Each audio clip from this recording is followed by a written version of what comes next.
by proportion PP by, and it will be presented by Sadia Afrin Ria, Mushur Rahman, Abir Hassan Shimanto, and Digonto Shahan. Now I am going to hand over the microphone to my co-host Arif Hassan, who will take us to the next segment. Assalamu alaikum everyone. This is your host Mohammad Arif Hassan. We hope to engage you with the insights we have gathered and look forward to a stimulating discussion at the end.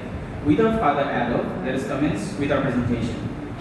Now I'll be calling my teammates who are showing us their presentation. At first, we have Ria who will be telling us about the introduction and subdivisions of anatomy.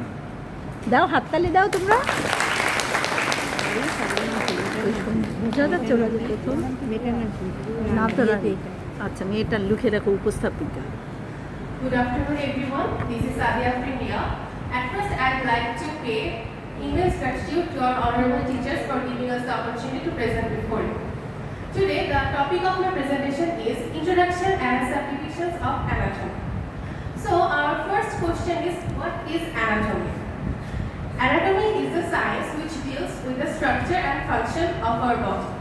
The word anatomy is derived from a Greek word anatom, which means cutting up. From the beginning of medical science, different approaches have been adopted to study anatomy. Based on this, there are many subdivisions.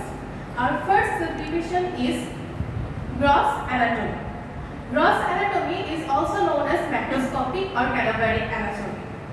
Gross anatomy is basically studied on the dead preserved bodies, and it has three main approaches.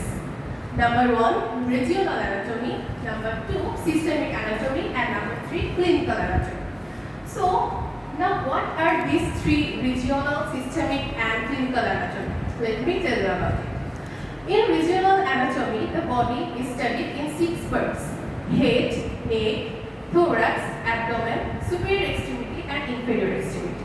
In systemic anatomy, the body is studied in systems such as the skeletal system, the nervous system, the digestive system, the renal system, and so on. And clinical anatomy is basically the practice of medicine and health sciences. Moving on to the next subdivision, we have microscopic anatomy. Microscopic anatomy is also known as histology, and it is studied with the help of a microscope. Our next subdivision is surface anatomy. Surface anatomy is basically the study of deeper structure of our skin surface, and it is mostly helpful in clinical medicine and surgical operations. Moving on to the next subdivision, we have radiological anatomy, and radiological anatomy is the study of internal structures using X-rays or other medical imaging techniques. Last but not the least, we have developmental anatomy, which is also known as embryology. Embryology is the study of prenatal development and growth of an individual within the uterus. That's all of our presentation. Thank you so much.